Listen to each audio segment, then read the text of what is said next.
Le tourisme alternatif ou le tourisme durable qui s'intéresse à des formes d'hébergement alternatifs, c'est-à-dire maisons d'hôtes, gîtes, et en plein développement, que ce soit à l'échelle internationale, mais également même pour les Tunisiens, qui sont à la recherche également d'expériences, de formes d'hébergement diversifiées et originales.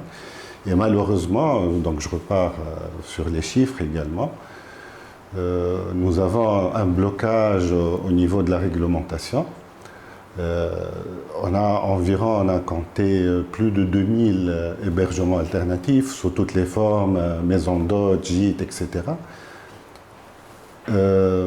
Seuls 100 d'entre eux ont un agrément légal. Tous les autres, les 1900, opèrent de façon... Donc tout ça parce qu'il y a une rigidité au niveau de la loi qui sont appliquées.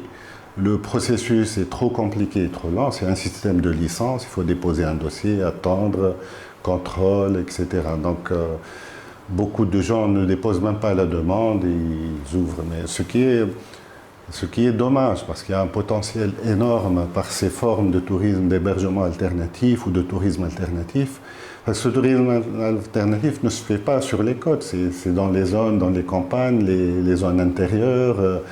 Donc l'avantage, c'est de créer des opportunités d'affaires à l'intérieur du pays, dans les régions intérieures. C'est un tourisme qui n'est pas lié à la saison, c'est un tourisme toute l'année. Et puis ça attire une clientèle qui a un niveau financier plus important. Donc il y a des avantages importants.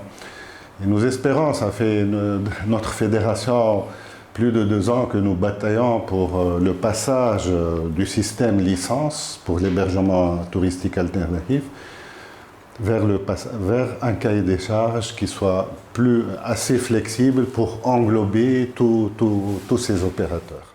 C'est un grand défi parce que si on développe l'hébergement alternatif ou le tourisme alternatif, il faut également développer les métiers du tourisme alternatif.